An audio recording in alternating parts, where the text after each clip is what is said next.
sa pamamagitan ng magaganda at piling-piling programa mula Lunes hanggang Linggo. Aalawin kayo ng aming kilalang mga komentarista at public service program. Ito lamang simpilan ng DWTL. The proceeding program expresses only the opinions and views of its respective block timer, producer, radio announcer, writer, and production staff, and does not in any way reflect the views of this station. The station has advised the programmers to abide by broadcast laws and KBP rules. Lingkod ng Bayan, kaagapay ng mamamayan. Ang programang maglilingkod sa sambayanan, katuwang ang ating mga public servants. Lingkod ng Bayan, kaagapay ng mamamayan. Kasama ang inyong lingkod, si Flory Gabitan, tuwing Martes, alas 12 hanggang alauna ng hapon, dito lamang sa DWBL 1242 sa inyong talapitan.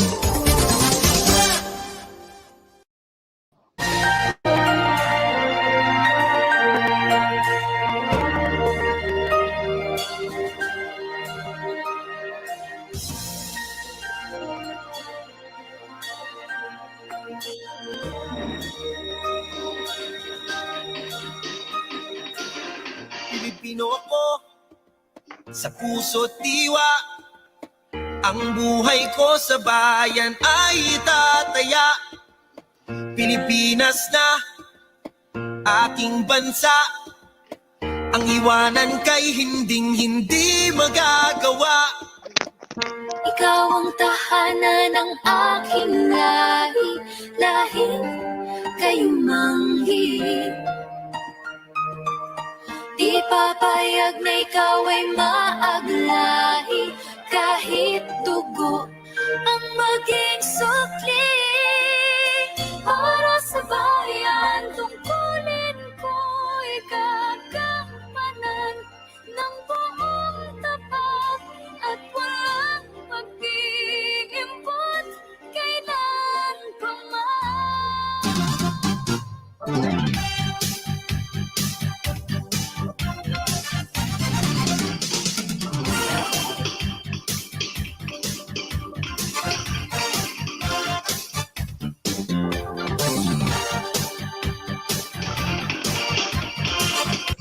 Okay.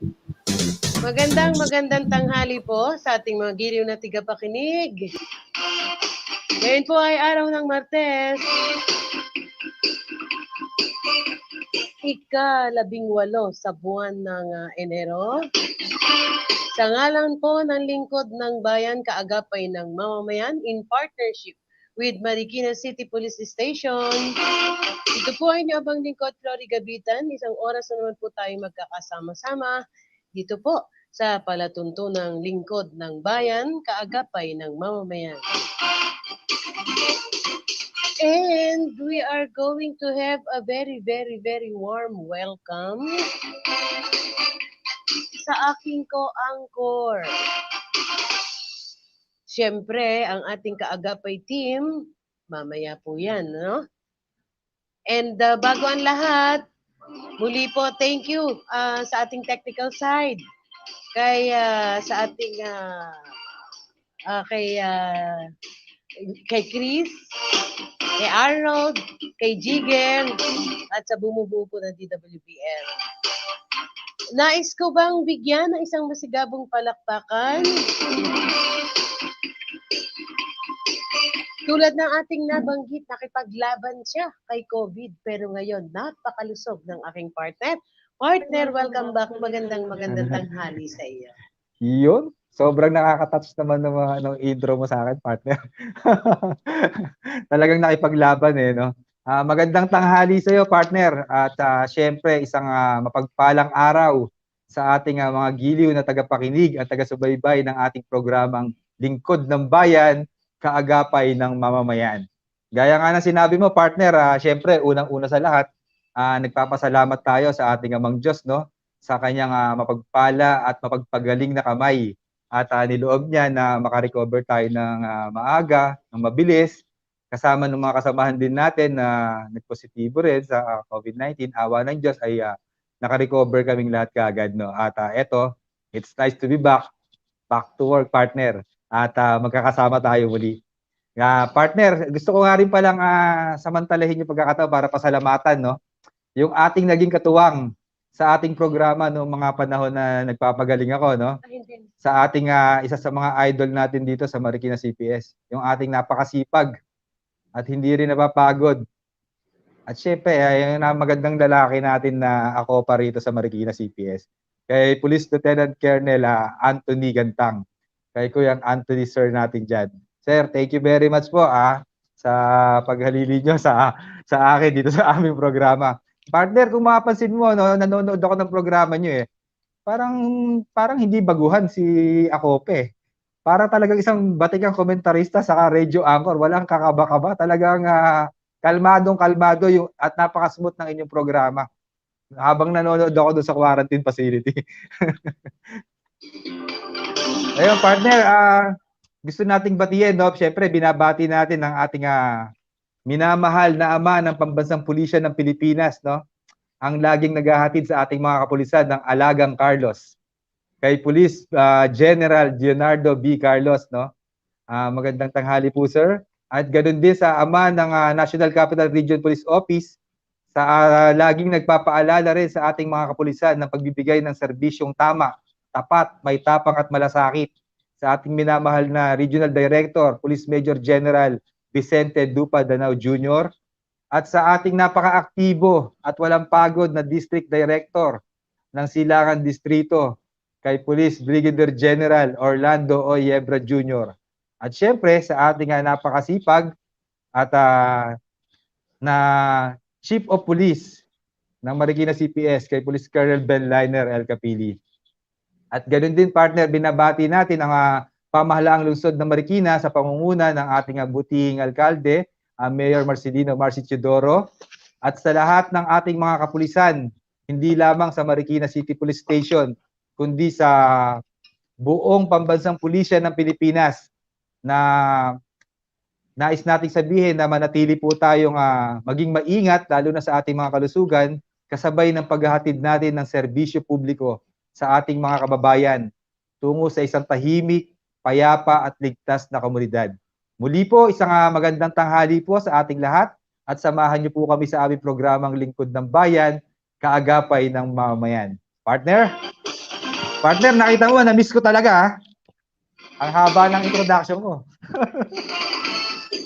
Tutuwa naman kami kasi kitang-kita namin ang pagbabalik ng iyong kalusugan. We have to first thank God, of course, yung ating faith sa Kanya na kita mo, lahat po ay nalalagpasan. So, isang oras po tayo magkakasama-sama. Maaari nyo po kaming panoorin sa DWBL FB live streaming. Nasa YouTube din po kami. At maaari din po kayong makinig sa inyong mga radyo. DWBL 1242 sa inyong talapitan. Nais muna nating batiin ang Kaagapay team. Siyempre, headed by our Chief of Police, Police Colonel Ben Liner Capili. Police Lieutenant Colonel Anthony Gantang, thank you very much, sir. Police Lieutenant Colonel Victoriano De Castro. Police Captain Greco Gonzalez, my partner. Police Lieutenant Julius Criste. Police Corporal Chris Lee Jean Pati. Police Corporal Robin Barameda. Police Corporal Karen Gay Canuto. Police Corporal Aiza Kapalad. And my pilot, Police Corporal Mark Clado. At siyempre nga po, kasama na natin dito sa ating pamilya ng Kaagapay team, si Police Corporal Nestle Cerezo. Hitik-hinahitik po tayo, no? Mamaya-maya po ay makakasama natin, makakadaupang palad natin ang Chief of Police ng San Juan City Police Station. And syempre mamaya as part of yung ating public service, no, nais ko pong ipakita ang bagong address at ang hepe, no, ng LTO Antipolo. So meanwhile, ang atin pong mga kababayan, ano, na kung saan ay ating gagabayan, Ang programang ito ay handog sa inyo ng Angel's Burger. Ang burger ng bayan, burger na buy one, take one, na may libu-libong franchise holders sa iba't ibang bahagi ng Pilipinas. Owned and operated by Mr. and Mrs. Joseph and Vicky Mojica. Angel's Burger, ang burger ng bayan.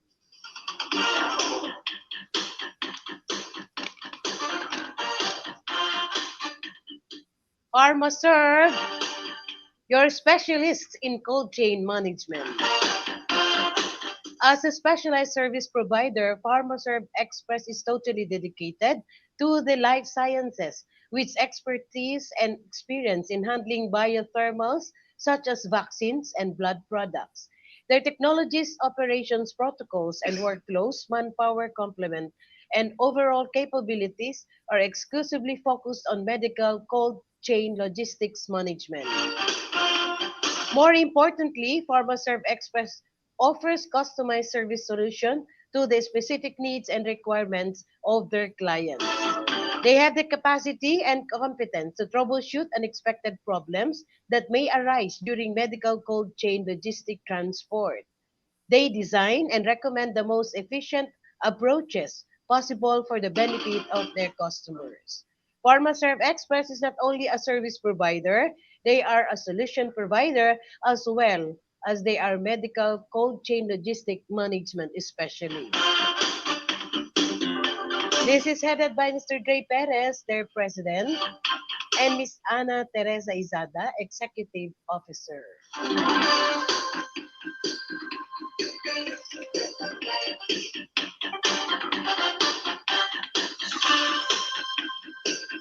Ang programang to yandot sa inyo ng Compares Barbecue, home of original barbecues. Compares Barbecue is serving grilled tiempo and chicken barbecue, pork barbecue, beef pares, beef mami.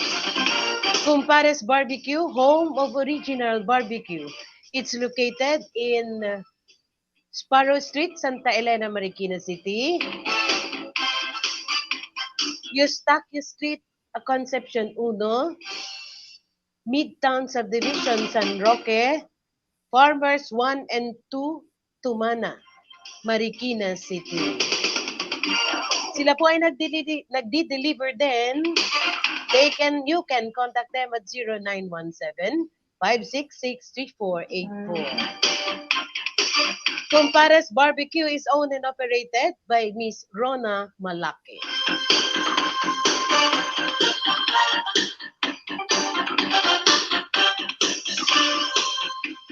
Alphatech, experience quality service, connect everything, secure everyone. Alphatech products and services, they provide medium and large size company with enterprise-wide security solution. They also provide consulting service through helping companies to recognize opportunities for using technology to streamline their business process. They provide training for the products purchased from Alphatech. Products of Alphatech, CCTV camera setup and installation, two-way radio supply authorized by NTC and installation, structural cabling, wireless network, security alarm sensor system. Alphatech Trading is located at room 205, using Kai Building, 59 Bayan Avenue, Marikina Heights, Marikina City. Telephone number 02601-8074, 0917-816-0403. Alphatech is owned and operated by Mr. Albert Galang. Yan po ang ating mga sponsors. Ngayon po ay ating dapuan. Ito pong ating sinasabi, no, na paglipat ng Antipolo LTO.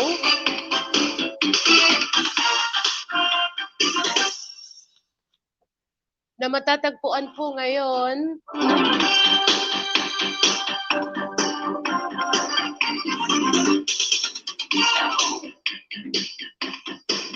okay, habang inaantabayan na natin yung address ng medyo kasi confusing, Medyo may medyo may kalayuan ng konti. So this time, atin na pong ihatid ang ating pong mga balita mula po sa bulwagang pambalitaan ng Marikina City Police Station. Hiwalay na insidente ng paglabag sa Republic Act 9262, inaksyonan ng kapulisan, mga suspek, arestado. Ang detalye, ihatid mo, Kaagapay Pati.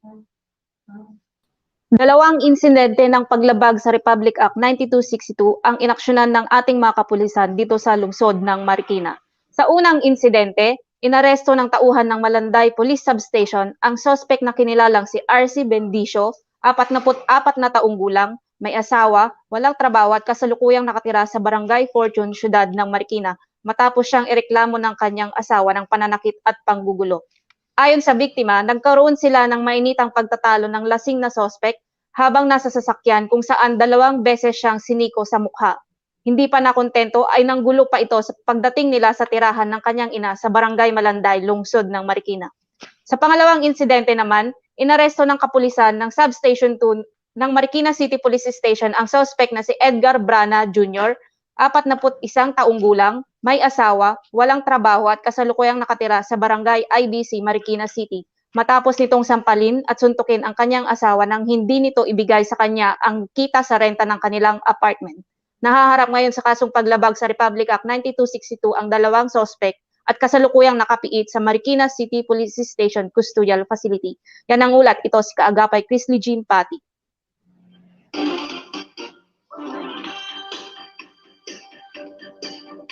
Anim na suspect sa illegal na sabong o tupada nasukol sa kamay ng Marikina PNP. Ang detalye, ihatid mo Kaagapay Robin. Sa pinaigting na operasyon kontra illegal gambling ng Station Intelligence Section sa pamumuno ni Police Captain Ramiel Soriano, naaresto ang 6 na suspect sa kasong illegal na pagsusugal o tupada ayon sa report habang nagsasagawa ng anti-illegal gambling operation ng otoridad ng kanilang maaktuwa ng grupo ng mga kalalakihan na nagsasagawa ng tupada o sabong sa kahabaan ng LD Guzman Street, Barangay Concepcion 1, lungsod ng Marikina, pasado alas 9 ng umaga noong ika-16 ng Enero. Dito na nadakip ang 6 na suspect na kalaunay kinilalang sina Romelito Rivera alias Romel, Nilo Aransado alias Nilo, Benedict Boreta alias Bong, Alfredo Jr. Calio alias Junior, Wilmar Daligon alias Wilmar, at Edwin Elizarte alias Edwin. Na-recover sa pinangyarihan ng 2 manok panabong kasama ang bet money na nagkakahalaga ng 3,000 piso. Kasalukuyan namang nakapita mga suspect sa Marikina Custodial Facility. Yan ang ulat, Kaagapay Robin Barameda. Apat na suspect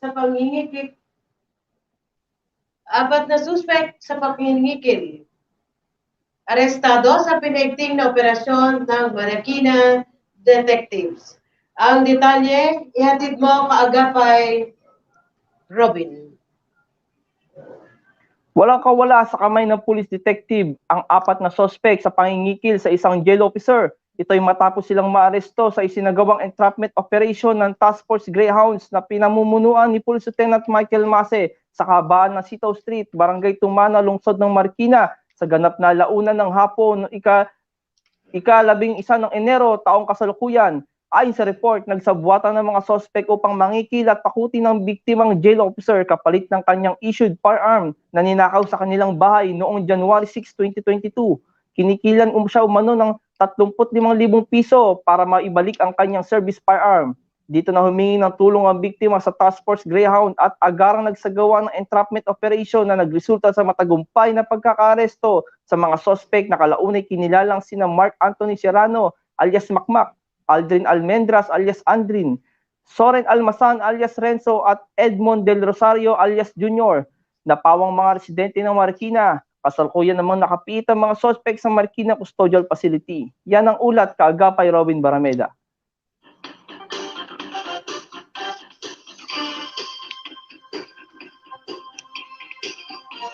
Tatlong most wanted person sa kasong theft timbog sa kamay ng Marikina PNP.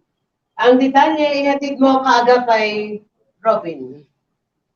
Sa pinaigting na operasyon ng Warrant and Subpoena Section sa pamumuno ni Police Major Monico Aliado, Nasukol ang isa sa most wanted person ng Marikina City sa kasong theft sa bisa ng warrant of arrest na inisyu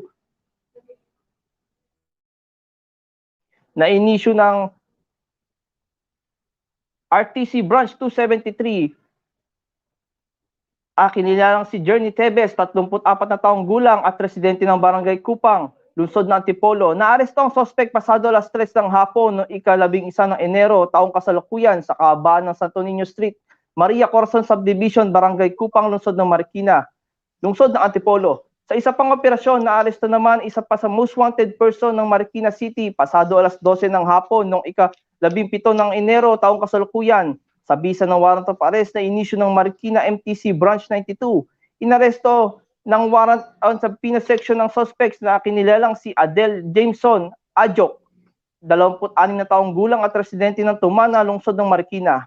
At isa pang matagumpay na operasyon naman ang isinagawa ng warrant and subpoena section na nagresulta sa pagkakaaresto ng isa pang most wanted person sa kasong theft. Kinilala naman ang suspect na si Reggie Salas, 28 taong gulang at residente ng Barangay IBC, lungsod ng Marikina. Inaresto ang suspect sa bisa ng warrant of arrest na inisyu ng Pasig City MTC Branch 69. Ang mga nasabing suspect ay pansamantalang nakapiit sa Marikina Custodial Facility habang dinidinig ang naturang kaso. Yan ang ulat, kaagapay Robin Barameda. Oplan Bandilyo, anunsyo publiko. Hatid mo, kaagapay Pati.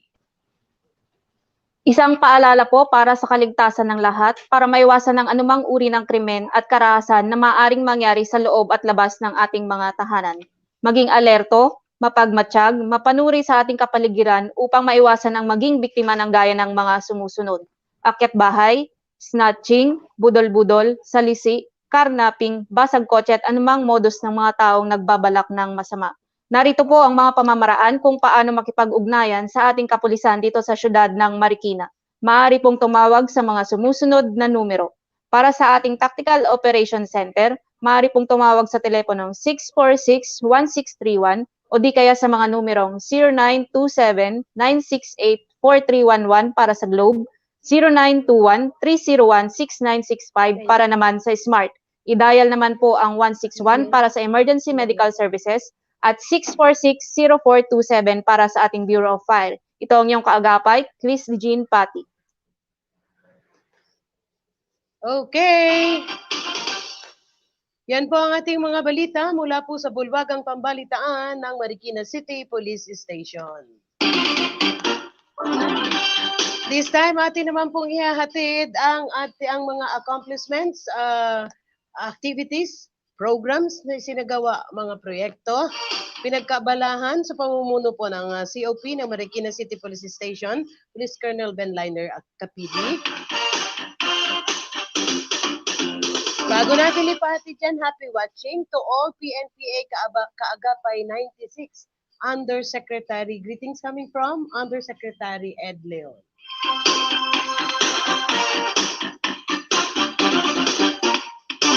Okay, ihatid mo Police Corporal Nestle Cerezo, Kaagapay Nestle. Narito naman po ang mga accomplishments ng Marikina City Police Stations nitong nagdaang linggo. Nagsagawa ng joint outreach program sa pagbibigay ng dalandan fruits. Opo, dalandan fruits na mainam panlaban sa COVID-19 virus sa mga kaagapay po nating nasa quarantine facilities ng Bagong Sibol at Marikina Hotel. Nagbigay din naman po ang Marikina PNP ng food packs sa ating masisipag na street sweepers ng Barangay Kalumpang at Barangay San Roque.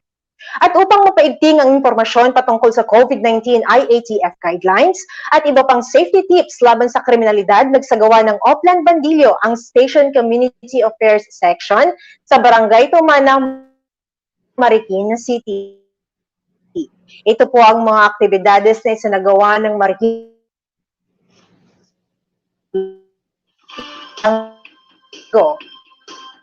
Ito po ang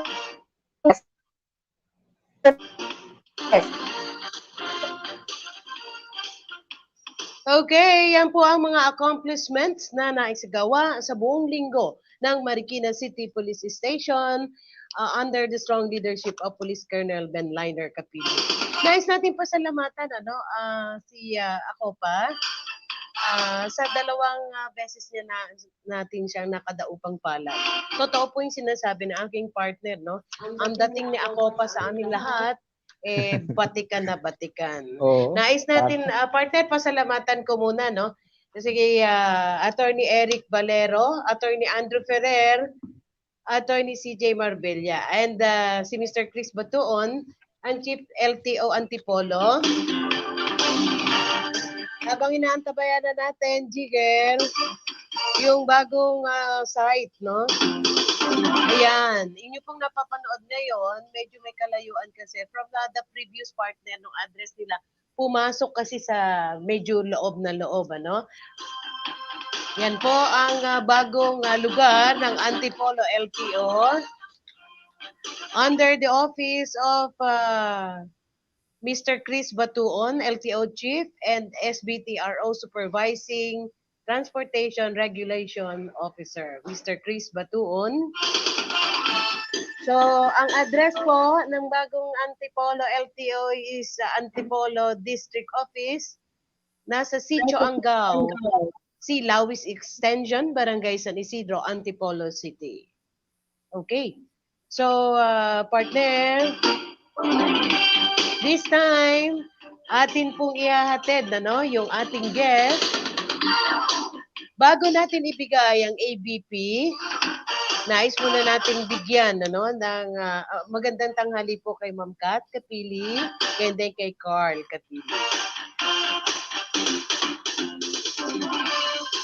PNPA Kabalikat Class of 1998, yung ABP natin, ano? He is a well-rounded officer, having been assigned and headed the Unit of Investigation, Operation, and Intelligence. Taking up quad assignments, community relations is part of the daily activities of the COP, which was institutionalized through constant and regular interaction with the community. Our guest is Police Colonel Elpidio Argoncillo Ramirez, Chief of Police San Juan City Police Station. After playing the ABP, yung interview po niya will follow. Colonel, okay, let's play the Sorry, Sir ABP. Julius, magandang tanghali po sa ating lahat, sa ating mga taga-subaybay. Okay, Colonel, we will be playing your ABP. Go ahead. Okay. Good day, I am Police Colonel Elpidio R. Ramirez, the Chief of Police of San Juan City Police Station. And these are the annual accomplishments and significant activities of this station from year 2021 up to present. Shown are the drug affectations and cleared barangays, with a total of 18 drug-cleared barangay from the 21 barangay affected, which results to 85.71% accomplishment. Shown are the updated barangay drug clearing operation. These are the 3 remaining barangays with status of not cleared, which is Barangay Baz, West Crami, and Barangay San Perfecto. In collaboration with City Anti-Drug Abuse Council, CADAC, we already have 384 PWADs graduated in Recovery Wellness Program out of 2,421 drug surrenderies from year 2016 up to December 2021. Next are the Station Community Affairs Section significant activities from year 2021 to present. In the start of year 2021, the San Juan CPS, led by Station Community Affairs Section in collaboration with LGUs, advocacy support groups, and others. They continuously conducted community assistance and development programs with 57 medical and dental mission, 129 outreach program are conducted, and 30 relief operation are also conducted. Shown are the 561 barangayanihan activities conducted, such as bloodletting, distribution of food packs, cash assistance, feeding program, house-to-house distribution of health kits to unfortunate families, and donation of wheelchair to PWDs. With an overall 781 activities conducted. Shown are other community projects, such as sabon making, pandesal making, rug making, and dishwashing liquid making under livelihood and skills development projects that result into 22 successful activities conducted. To familiarize the disaster preparedness and management in case of calamities, this station continuously conducted the following coordination with LGUs for the regular training and seminar on disaster preparedness. Shown are the cleanup drive, the clogging of esteros or waterways, followed by information drive. Next shown are simulation drills and exercise. Moreover, this station has 3,180 activities conducted in disaster preparedness and management. In implementation of joint programs projects with stakeholders and other pillars of the criminal justice system, this station launched the opening of 2 days training program of Protect, Patrolling and Response Operations training to empower CVOs and TANETs, in collaboration with the local government unit, LGU, and officials of the 21 barangays of San Juan City. The San Juan City Police Station initiated the first leg unity bike ride with the theme, Padyak para sa kapayapaan at pagpapanatili ng kaayusan sa City of San Juan sa pamamagitan ng pagkakaisa laban terorismo, illegal na droga at kriminalidad. To strengthen the relationships between PNP and Muslim leaders, stakeholder, and other Muslim sectors, this station initiated the Peace Covenant through oath-taking and signing of manifesto in support to LCAC and as active partners in maintaining peace and security in City of San Juan. Under the period of assessment, this station recorded 95.49% crime clearance efficiency for year 2020, while 93.15% crime clearance efficiency year 2021 with a decrease of 2.34%. However, a 66.66% CSE was recorded for calendar year 2020, while 64.38% CSE was recorded for year 2021 with a decrease by 2.24%. As part of the initiative to end local communist group, the station coordinated and conducted visitation to the Chief, City Legal Office Attorney Abel Lon at San Juan City Legal Department, San Juan City for legal matters. COVID-19 surge is not a bar in the performance of duty under the leadership of Police Colonel Elpidio A. Ramirez, Chief of Police. There are a total of 184 criminal complaints filed with a breakdown as follows: 111 referred complaints for inquest proceedings and 74 complaints for regular filing at the City Prosecutor Office. Shown is our accomplishments on campaign against illegal firearms covering the period of March 15th to May 29th, 2020. We arrested 17 personalities and filed complaints against them. Likewise, we also confiscated 16 firearms, out of which 15 are categorized as short firearms and 1 unidentified firearms. Shown are the accomplishment of arrested most wanted persons with a total of 58 persons and 111 other arrested wanted persons.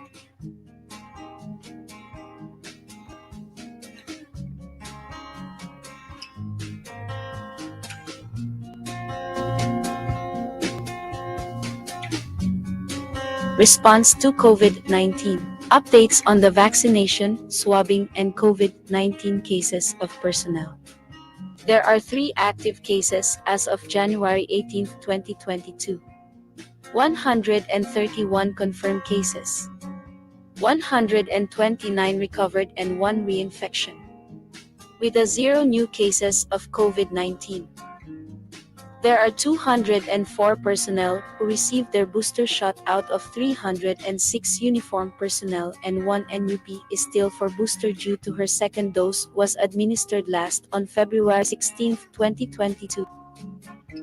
On the other hand, only 102 or 33.66% personnel are not yet vaccinated for booster dose and waiting for their scheduled date. Station Health Unit personnel actively participated in response to COVID-19 in administering vaccines and swab testing, RT-PCR and antigen test at Philoil Arena and San Juan Gym. Law enforcement operations. San Juan CPS personnel and force multiplier conducted a total of 12,979 Upland CITA for the year 2021 on persons at crime-prone areas within San Juan AOR. In line with initiative of the EPD District Director Police Brigadier General Orlando O. Yebra Jr., the San Juan City Police Stations is the outmost implementing of the Upland Bandilio and Recarida within the convergence of the city. The San Juan City Police Station conducted 85,472 mobile patrol operation and 94,339 beat patrol operation. The San Juan City Police Station conducted 95,386 Upland Bilibog operation for the year 2021 to prevent lawless element within AOR. The San Juan City Police Station conducted Upland Kadak with a 2,680 operation within AOR. That's the end of the presentation. Thank you.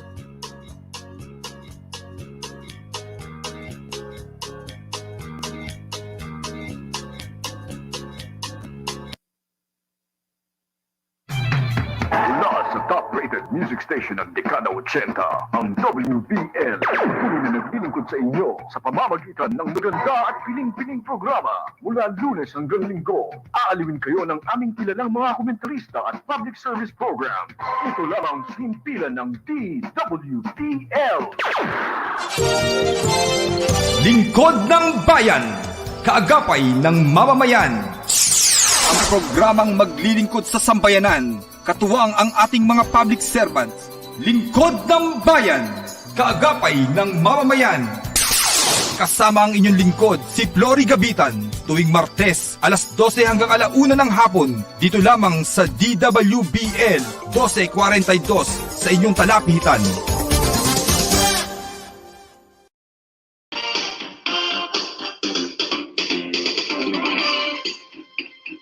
Okay, maraming salamat sa technical side. Happy birthday kay Jason sa aking son-in-law. Ang programang ito ay handog sa atin ng Angel's Burger, ang burger ng bayan. Buy one, take one na may libo-libo ng franchise holders sa iba't ibang bahagi ng Pilipinas. Owned and operated by Mr. and Mrs. Joseph and Vicky Mojica. Angel's Burger, ang burger ng bayan. PharmaServe, your specialist in cold chain management. A specialized service provider, PharmaServe Express, is totally dedicated to the life sciences with expertise and experience in handling biothermals such as vaccines and blood products. Their technologies, operations protocols, and workflows, manpower, complement, and overall capabilities are exclusively focused on medical cold chain logistic management. More importantly, PharmaServe Express offers customized service solution to the specific needs and requirements of their clients. They have the capacity and competence to troubleshoot unexpected problems that may arise during medical cold chains, logistics, and transport. They design and recommend the most efficient approaches possible for the benefit of their customers. PharmaServe Express is not only a service provider, they are a solution provider as well. They are medical cold chain logistic management specialists. Headed by their president, Mr. Dre Perez, and Ms. Ana Teresa Isada, Executive Officer.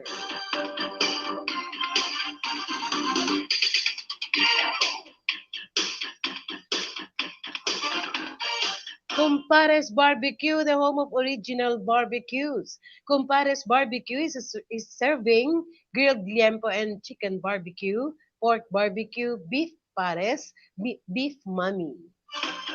Compares Barbecue, home of original barbecue, is located and its branches in Sparrow Street, Santa Elena, Marikina City, Eustaquio Street, Concepcion 1, Marikina City, Midtown Subdivision, San Roque, Marikina City, Farmers 1 and 2 Tumana. They deliver. You can contact them at 0917-566-3484. Ang operating hours po nila is 7 a.m. to 8 p.m. daily. Compares Barbecue is owned and operated by Miss Rona Malaki. Okay, ang Alphatech po, experience in quality service, connect everything, secure everyone.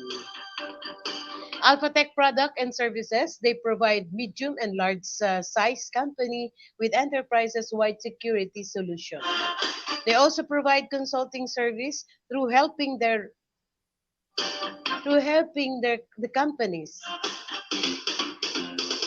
to recognize opportunities for using technology to streamline their business process. They provide training for the products purchased from Alphatech. Products of Alphatech is CCTV camera setup and installation, two-way radio supply authorized by NTC and installation, structural cabling, wireless network, security alarm sensor system. Alphatech Trading is located at room 205 Using Kai Building, 59 Bayan Avenue, Marikina Heights, Marikina City. Telephone number 026318074, 0917-816-0403.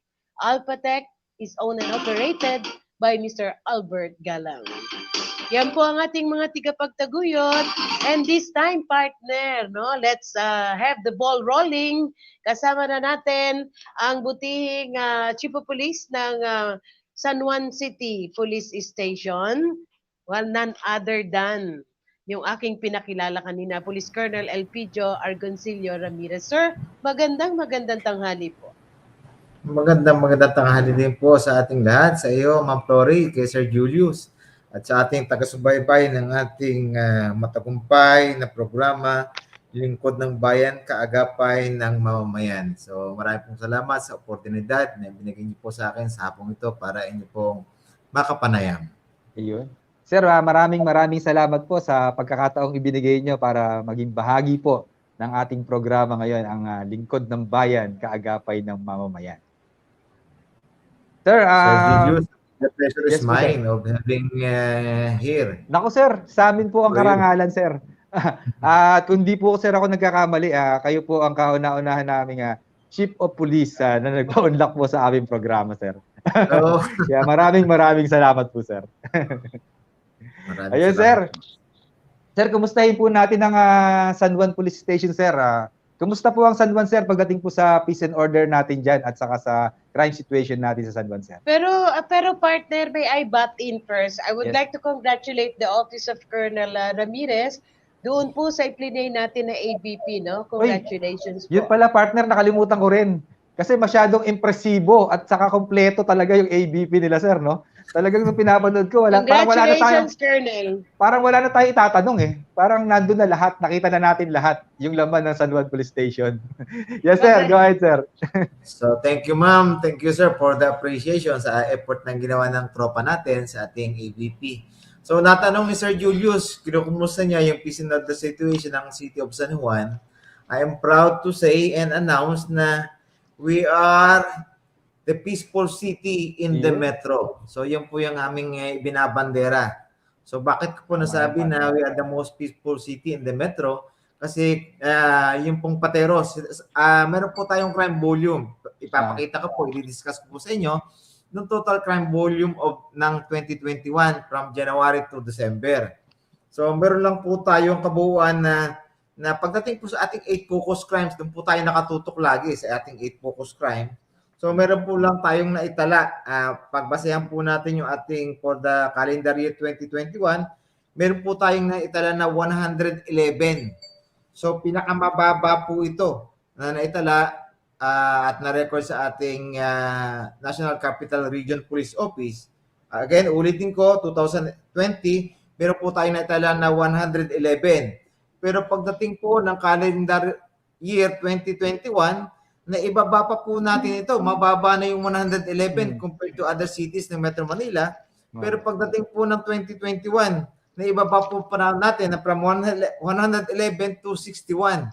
8 focus crime incident recorded at reported po sa ating syudad. At ito pong figure nito translated into a 74.9% decrease.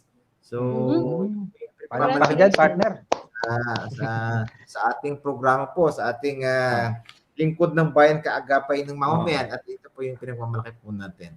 So generally peaceful po ang City of San Juan. At ito po, kaya naman po, i-consider po natin yung topographical area o location ng City of San Juan. Ito pong City of San Juan, maliit lang po ito. Measuring 6 square kilometers. So, kung ikukumpara po natin, para isang barangay lang po ng isang malaking syudad ng Metro Manila. Kaya ito po, para sa pangkaalaman po ng ating angkor, sa iyo, Ma'am Doris, Sir Julius, ito pong City of San Juan, nilalakad ko lang po ito. Nilalakad, tinatakbo, binabike. Naiikot mo na kagad, sir. So, kagabi lang po para sa inyong kaalaman, 11 barangays ang inikot ko kagabi. Sinimulan po ng 6:30 p.m. Tinapos ko po ng 10:30 p.m. 11 barangays yung nilakad ko. Foot patrol, visibility for proactive police operation. Lakad lang yun, sir. Nag-ehersisyo na si sir. Talagang ginampanan pa ng husto yung kanyang tungkulin. No? Naikot yung police visibility ni sir talaga buong San Juan. In 4 hours. Yes, sir. In 4 hours. Yes, ma'am. 4 hours. Hindi pa po tayo napapagod doon, pero pagod na yung kasamahan natin na nakamotorsiklo at naglalakad, kaya minarapat natin na magpahinga na rin muna kasama ng ating mga kapulisan. So, Sir Julius, nabanggit niyo po na nadinig ko kay Ma'am Flory kanina, kakagaling mo lang sa quarantine facilities. So, yes, sir. Hindi po nakaligtas, sir. Pass tayo, Sir Julius. Sir, yan po ang gusto nating kumustahin. Ganun po ba, sir? Lalabas ko rin ng Monday at medyo tumaba ako sa quarantine facility kaya may narapot ko na mag-exercise. Alert level 3, bawal yung other activity, kaya dinaan po na lang sa foot patrolling. So, yung sir. Activity. Salamat sa Diyos, sir, no? Since last week, meron din tayo pong programa na meron po tayong ordinance sa City of San Juan. Ito po yung City Ordinance number 1 Series of 2022, yung limiting the movement of unvaccinated individuals. So, since last week, ginawa ko na po ito yung pagpapatrolya po natin na to. Para po ma-emphasize natin yung pagsunod sa mga mamamayan ng San Juan na hindi lalabas dapat yung mga unvaccinated na individuals po dito. Iyon. Tama po, sir. Gaya rin po dito sa amin sa Marikina, sir. Sir, gaya nga po ng nabanggit nyo, kapwa tayo hindi nakaligtas po sa COVID, no? At awa ng Diyos ay naka-recover naman. Gusto ko rin pong kumustahin, sir, yung mga personnel natin dyan sa San Juan, sir. Yung ating pong mga kapulisan dyan sa San Juan. Kumusta naman po yung kanilang pangkalusugan? Meron po ba tayong datos dyan kung ilan na po yung mga personnel natin na nagpo-positibo po sa panahon po ngayon? Sa ngayon po, meron po tayong 3 active cases. Por lahat naman po sila asymptomatic. So, nagpapasalamat tayo sa ating po may kapal na ginagabayan yung ating kapulisan. Alam naman po natin, yung kapulisan natin, nasa labas ng lansangan. Yung ibang mamamayan, nasa kanilang kabahayan para dahil umiiwas nga sila mahawa kay COVID. Pero yung pulis natin, lumalabas para bang sinusuong nila yung kalaban na hindi natin nakikita. So, mahirap po yung katungkulan ng ating kapulisan dahil patawag po ng tungkulin, hindi tayo dapat matakot at kasama tayo na lumaban para naman yung iba ay hindi mahawaan. Ito na yung kasama po sa ating advokasya. Meron po tayong advokasya dito sa City of San Juan. Ito po yung tinatawag ko na Advocacy on Volunteerism and Great Concern for the Welfare of Others. So, volunteerism. Kumbaga kahit hindi sabihin, pero kailangan natin gawin. So, we have to volunteer ourselves to do our respective tasks. Yung iba, kailangan pang utusan. Pero hindi, dito sa City of San Juan, with yours truly, pinangungunahan natin yung ating kapulisan na lumabas at gawin yung mga dapat nating gampanin. Hindi lang po sa pag-prevent ng occurrence of crime, kundi nga po ito para ma-prevent natin yung pagtaas ng kaso ng ating COVID-19 sa syudad ng San Juan. Napakaganda po nun, sir. Sir, ano-ano naman po yung mga programa po ng ating kapulisan dyan sa San Juan na nagpapaabot po ng tulong at malasakit sa mga kababayan natin dyan sa San Juan, sir? So, sir, marami kayong mga program dyan. Opo, tama po yung Sir Julius. Para sa pangkalaman din po nun lahat. So, alam naman po natin yung Eastern Police District sa pangunguna ng ating District Director, Police Brigadier General Orlando Oyebra Jr. So tayo po yung kinilala NCRPO-wide na yung Eastern Police District. Tayo po ay may pinakamataas na mobilized na advocacy group. At pagdating naman po sa Eastern Police District, yun naman pong City of San Juan ang kinilala bilang o nagkaroon ng pinakamataas na percentage sa mga namobilize nating advocacy group. In terms of population naman po yan. So wag po natin isipin na mataas yung San Juan. Kasi compared po sa population natin na medyo maliit din. Nandiyan po yung Pasig, yung ating Mandaluyong, Marikina. Pero since na maliit lang po yung population ng San Juan at marami po yung ating namobilize na advocacy group, tayo po yung kinilala na may pinakamataas, having the 35.80%. So mataas po yun. Kung ang nire-require ng ating national headquarters, nung una is only at 10% or 15% based sa population. Pero tayo, we have reached the 35.80%. So mataas po yun yung ating namobilize na advocacy group. So tuloy-tuloy po ito. Yung ating pong Adapt a Project, so mabanggit ko lang po sa pangkalaman ng ating abang lingkod, na hindi lang po sa City of San Juan. Lumalabas po ito. We reach as far as Batangas, Zambales, Valenzuela, Rizal. So yan po yung mga lugar na may mga nagpapaabot po sa atin na gusto nilang marating at mabigyan sila ng tulong. So lumalabas po tayo sa lungsod ng San Juan. Alam naman po natin sa lungsod ng San Juan, kung iikutin po natin to, yung mga depressed area po parang hindi mo naman halos makita. So ang ganda ng mga kabahayan, yung mga business establishment in place. So yung po yung saludo ako sa Marikina, pero siguro pwede na natin isunod yung San Juan. So yun lang po. Sa nakikita ko. Opo. Sir, kailan lamang po pinasinayaan na natin yung COMELEC checkpoint sa iba't ibang parte ng bansa, no? Kamusta naman po, sir, yung COMELEC checkpoint natin dyan sa San Juan? Meron na po ba tayong mga naitalang mga insidente ng paglabag, lalo na po sa gun ban? Opo, tuloy-tuloy po natin isinasagwa ito. Meron po tayong first shift and second shift basis. Meron po tayong tuloy-tuloy na ginagawang COMELEC checkpoint operations. At makikita nga po natin, gustuhin man natin na meron tayong mahuli ng mga personality na lumalabag sa ating COMELEC gun ban. Pero ibig sabihin po, natin yung pagtalima ng mga constituents ng San Juan na alam po nila yung mga bawal at mali na dapat hindi nila ginagawa. So, nandun po yung pagtalima ng mga constituents po ng City of San Juan. Kaya, nagpapasalamat pa rin po tayo na wala po tayong naitalang paglabag. Ibig sabihin po, na dito po yung pagsunod at tumatalimang mamamayan ng lungsod. Iyon. Sir, baka po may mga gusto pa po kayong iparating sa mga kababayan natin dyan sa San Juan. Ganon din po sa mga stakeholders at mga business community natin dyan. Ano-ano po ba yung mga aasahan pa nila sa ating mga kapulisan dyan sa San Juan? Tama po yan. Yan po ang naging topic ko rin sa pag-iikot ko sa mga ating mga barangay kagabi.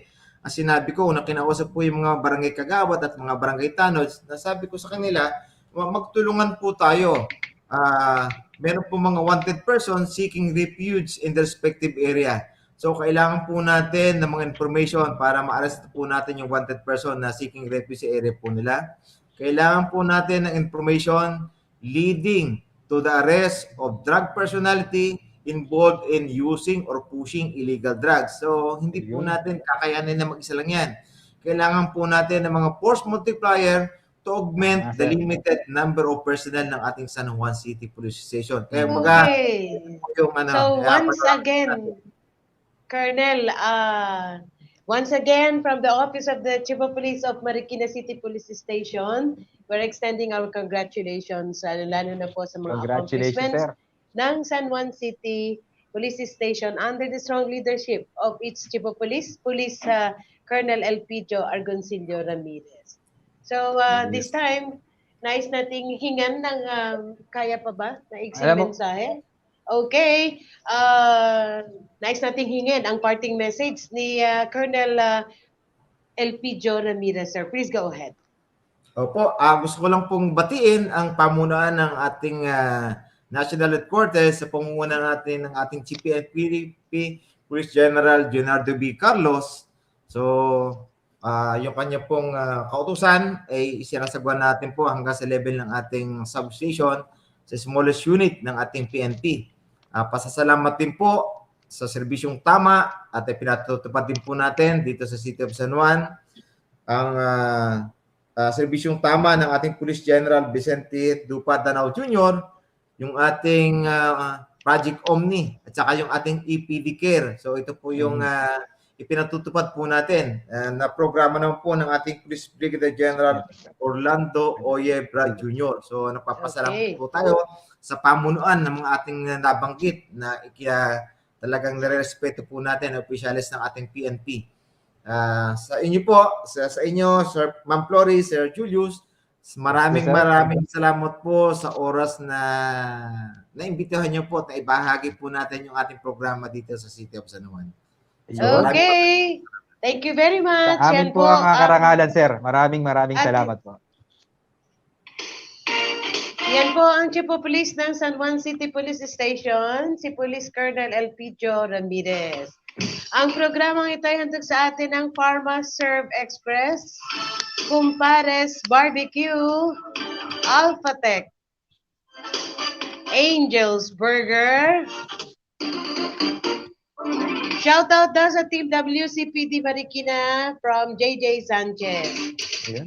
Sa technical side natin, thank you partner. Isang mabilisang pagpapaalam. Di, partner, parang nabitin ako eh. Parang na-miss ko yung programa natin. Nakulangan ako sa oras. Pero ganun pa man, una-una sa lahat, salamat sa Diyos at muli ay narito ako, nakapag-programa, kapiling ka, partner. Yun, no? Thank you. Salamat at nakarecover po tayo ng maayos at maraming salamat po sa pagsama niyo sa aming programa. At muli po tayo magkita-kita at magsama-sama sa susunod na linggo dito sa ating programa, Lingkod ng Bayan, Kaagapay ng Mamayan. Ako po ang inyong kaagapay, Police Lieutenant Julius Christie. Pagpalain po tayo ng ating dakilang Diyos. Shoutout habol daw sa Team WCPS QCPD led by Major Maria Senelis Nato. So once again sa ating pong mga tigapagtaguyod, maraming pong salamat sa ating mga sponsors. At syempre sa technical side, kay Engineer, kay Arnold, kay Jigger, kay Chris na hindi ako pinabayaan, at kay Ate Elsa. Sa ating team kaagapay, sa ating mga reporters. 3 segundo na lang daw partner. Nais nating pasalamatan ang ating team and welcome kay Nestle sa ating kasama sa team kaagapay. So once again, meron pa daw. Mahaba pa, partner. Nagmamadali ka masyado. Mahaba pa. Nagmamadali ako. Sa Concepcion Una Police Substation, magandang tanghali sa inyo dyan, ha? So, syempre, nais natin pasalamatan si God. Lalo higit po, no? I was shocked when I learned that my partner is infected with COVID and now I'm happy, no? Thank you, partner. Him, sabi nga niya, no? Wala daw matapang kay COVID, yes. Pero nakita natin how he recovered. So, once again, hold on, kapit lang, partner. Talagang number 1 si Lord. Dasal lang, so, once again, thank you very much. Ang bagal ng nagsusulat. Meron pa, abot pa yan. Team SCAS, Team Logistics Finance, Major Mendoza. Team S1, Police Major Torres. Team S3, Police Major Camry. Sa lahat po ng substation ng Marikina City Police Station, Chief, magandang tanghali sa inyo. So once again, Kaya ko po. Thank you very much, no? May pinahatid sa atin ang Kumpares Barbecue, the native of barbecue. Thank you very Sarap yan, much. partner. Kumpares. Oh, meron pa, partner. May oras pa. Konting bilis sa sulat, Pati. Galing. Happy anniversary sa ating butihing ama ng Marikina City Police Station, none other than Police Colonel Ben Liner Capili. Happy at sa anniversary, napakagandang, sayang nakahingi sana tayo ng music, napakagandang asawa ni Colonel Capili, si Ma'am Kat Capili, at sa napaka-happy family niya. saya po ng pamilya. Happy ng anniversary ating po, Kuyang Sir and Happy Ateng. anniversary! More anniversaries to God bless po. come. Okay, so once again, ito po ang inyong lingkod. Ang aking mga reporters, si Kaagapay Pati and Kaagapay Robin.